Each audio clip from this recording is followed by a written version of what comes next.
So, hello everyone, this is Kuldeep Misra. Today we are going to discuss the another topic of our first chapter.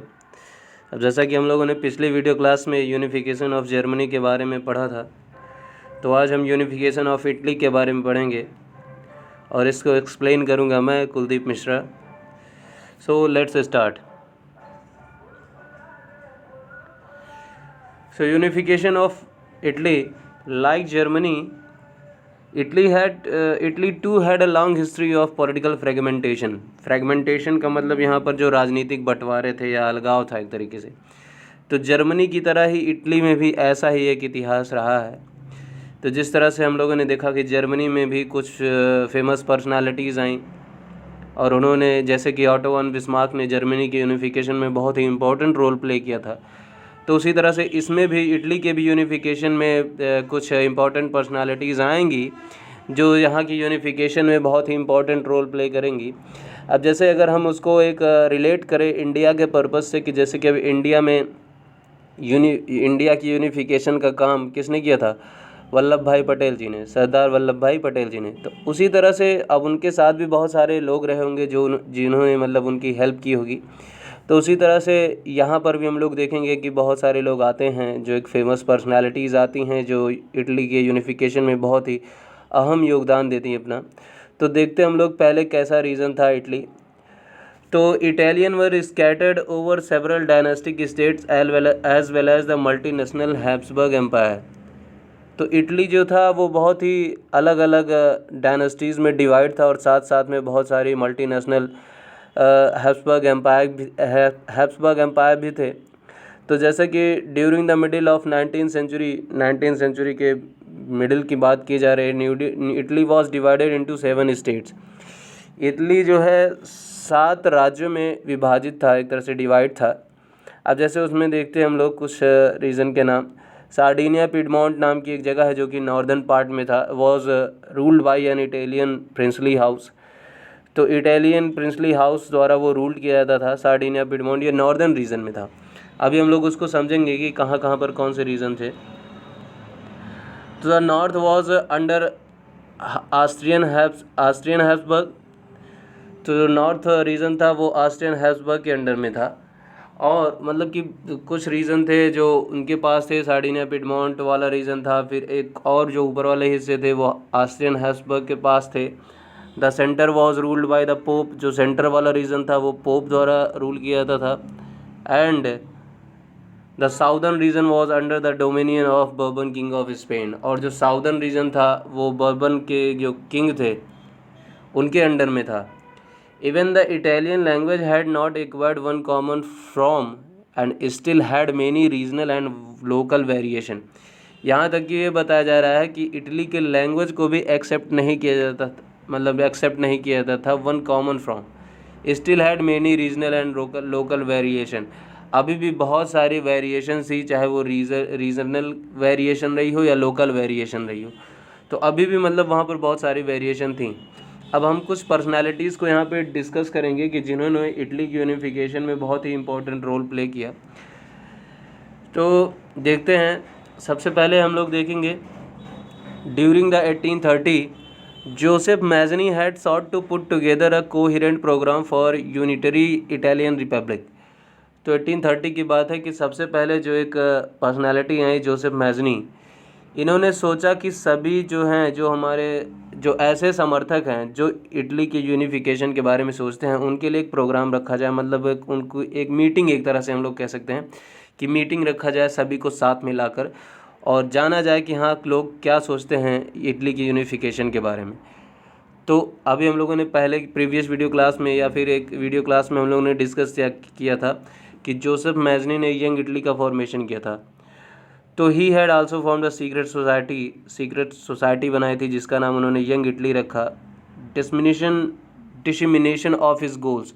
तो वहाँ पर वो क्या करते थे कि अपने जो उनके गोल्स हैं, जो उद्देश्य हैं, उसके बारे में वो लोग बात करते थे इस सोसाइटी में. तो सार्डिनिया पिडमोंट जो एक जगह थी, एक रीजन था, Sardinia Piedmont under its ruler king Victor Emmanuel II to unify the Italian state through the war. तो सार्डिनिया पिडमॉन्ट के एक रूलर थे विक्टर इमैनुअल सेकंड, उन्होंने क्या सोचा कि अब ये तो जो जोसेफ मैजनी थे, इन्होंने सीक्रेट सोसाइटी बनाकर ही इन्होंने अंदर अंदर से एक तरह से उन्होंने क्या करना शुरू किया, इटली की यूनिफिकेशन में योगदान देना शुरू किया। लेकिन जो सार्डिनिया पिडमॉन्ट के रूलर थे इमैनुअल सेकंड, उन्होंने सोचा कि हम वॉर के थ्रू ही क्या कर सकते हैं, इटली को यूनिफाइड करेंगे। तो वॉर के थ्रू यूनिफाइड करना चाह रहे थे, मतलब जैसे साउदर्न रीजन में वहाँ पर जो इस बर्बन किंग्स थे उनका मतलब कि डोमिनेशन था, और उसी तरह से जो मिडिल जो सेंटर पार्ट था वहाँ पर पोप का रूल चलता था। तो जो एक तरह से जिम्मेदारी ली, रिस्पॉन्सिबिलिटी ली कि यूनिफिकेशन की, तो एक तरह से विक्टर इमैनुअल सेकंड ने जो है एक तरह से जिम्मेदारी ली, रिस्पॉन्सिबिलिटी ली। लेकिन उन्हें रिस्पॉन्सिबिलिटी किस तरह से ली कि हम वॉर के थ्रू जो है इटली के स्टेट्स को क्या करेंगे, यूनिफाइड करेंगे। तब उसमें जो है अभी हम लोग थोड़ा बैकग्राउंड में जाएंगे कि अब इनकी हेल्प एक शख्स करेगा जिसका नाम जोसेफ गैरीबाल्डी है। तो उसके लिए हम सबसे पहले जोसेफ गैरीबाल्डी के बारे में भी थोड़ा बहुत जान लेते हैं, क्योंकि he was the very famous personality in the unification of Italy. तो हम लोग इसमें जान लें, पहले इसके बारे में हम लोग जान लेते हैं। सबसे पहले तो अभी इसका जो टाइम पीरियड था 1807 से 1882 तक, तो इसको जो है बहुत ही ज़्यादा एक तो मतलब एक तरह से हम बोल सकते हैं कि he was a very famous personality, the most celebrated of Italian freedom fighters, the most celebrated Italian freedom fighters. ये बहुत ही ज़्यादा एक तरह से इसकी जो पहचान थी फ्रीडम फाइटर्स में इटली के, वो बहुत ही ज़्यादा थी।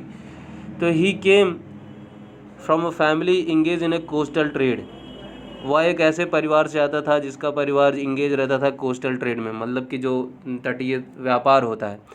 और and was a seller in the merchant navy, और वो एक सेलर था मर्चेंट नेवी में, और उसका परिवार बिलोंग करता था कोस्टल ट्रेड से, और वो एक सेलर था मर्चेंट नेवी में। कौन? Joseph Garibaldi. इन 1833 की बात है कि वो जोसेफ मैजनी से मिलता है। He met Mazzini and joined the Young Italy movement and participate in the Republican uprising in the Piedmont in 1834। अब देखो 1830 में ही मैजनी ने क्या किया था कि यंग इटली का फॉर्मेशन किया, और उसके बाद फिर जो 1833 में वो क्या मैजनी से मिलता है, और वो जो यंग इटली के थ्रू जो मूवमेंट चल रहा था इटली की यूनिफिकेशन के लिए, उसमें वो पार्टिसिपेट करता है। And Republican uprising in Piedmont in 1834, participated in Republican uprising in Piedmont in 1834। तो ये जो है पार्टिसिपेट करता है यंग इटली के मूवमेंट में।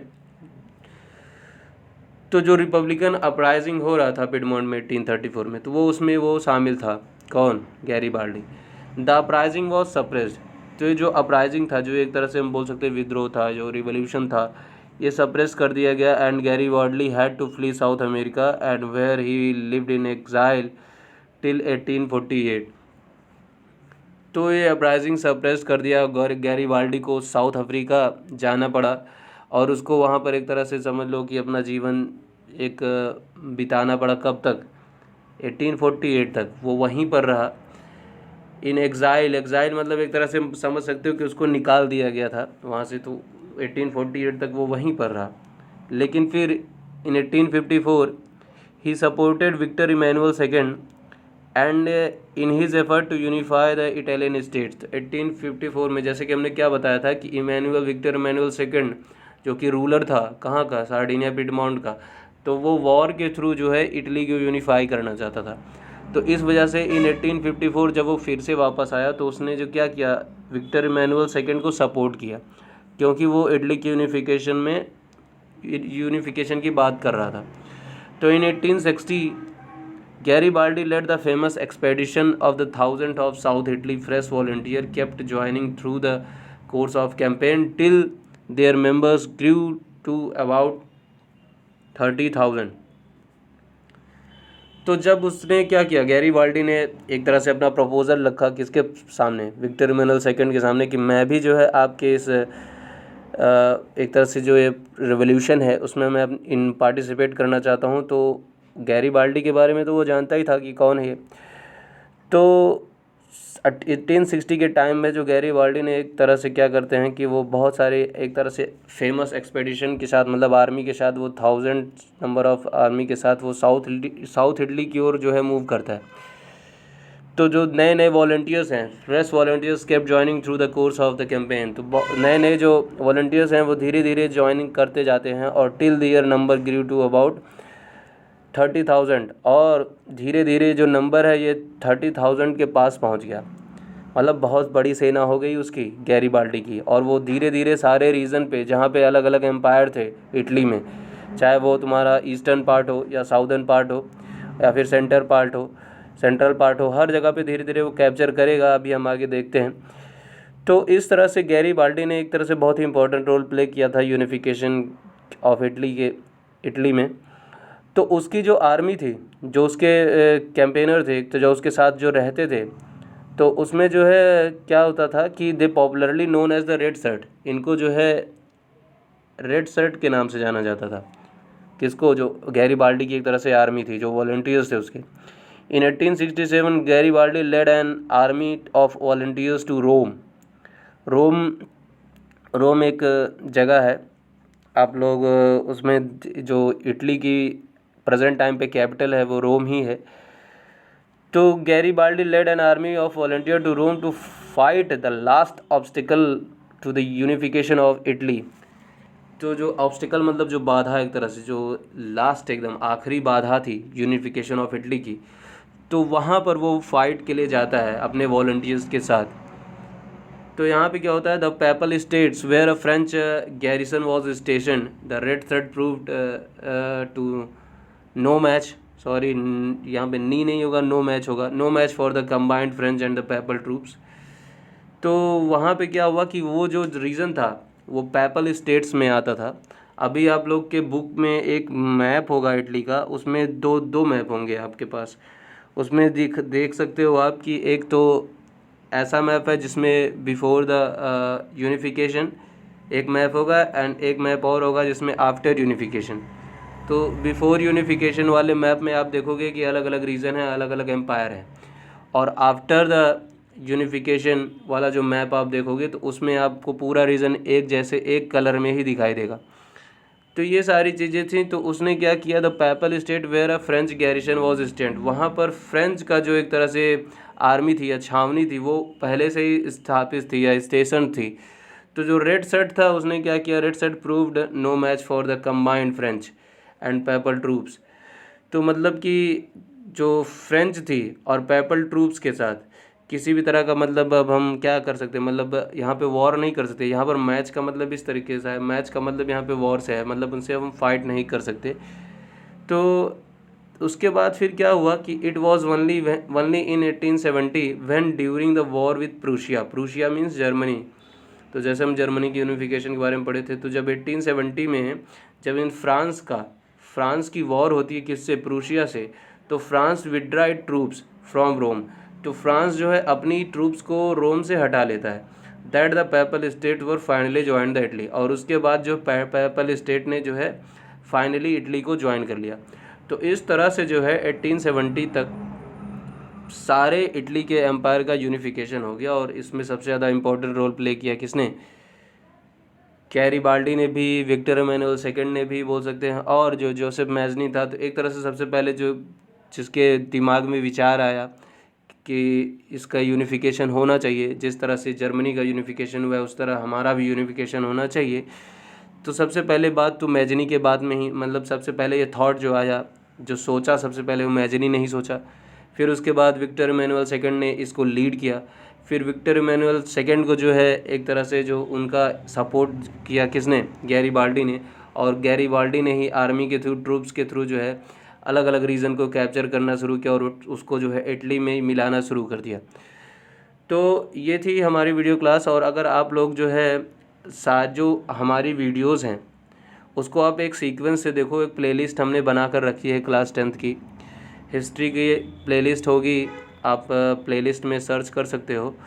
तो उसमें आप एक सीक्वेंस से अगर सारी वीडियोस देखोगे तो आपको पूरा the rise of nationalism in Europe समझ में आ जाएगा कि हाँ क्या क्या चीज़ें कैसे कैसे हुई, कि किस तरह से नेशनलिज़म की शुरुआत होती है यूरोप में और धीरे धीरे किस तरह से यूनिफिकेशन होना शुरू होता है, सारी चीज़ें हम लोग उसमें एक तरह किस तरह की सोसाइटी थी, सब कुछ हमने डिस्कस किया है।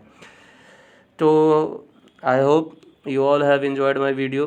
तो अगर आपका कोई सजेशन हो मेरे वीडियो से रिलेटेड तो आप लोग सजेस्ट कर सकते हो। अगर आपको वीडियो पसंद आता है तो आप लाइक करिए, अगर आपको पसंद नहीं भी आता है तो आप डिसलाइक भी कर सकते हो, लेकिन डिसलाइक करने का आप रीज़न ज़रूर बताओ। और आप लोग अगर कमेंट कर सको तो और अच्छा होगा, जिससे कि मुझे कॉन्फिडेंस मिलेगा कि हाँ मेरी वीडियोज़ आप लोग को पसंद आ रही हैं।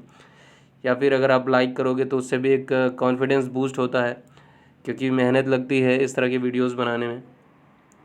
तो आप लोग अगर PDF चाहिए तो आप लोग मुझे कमेंट में कमेंट कर सकते हो। So enjoy your day and जय हिंद, have a good day, that's it.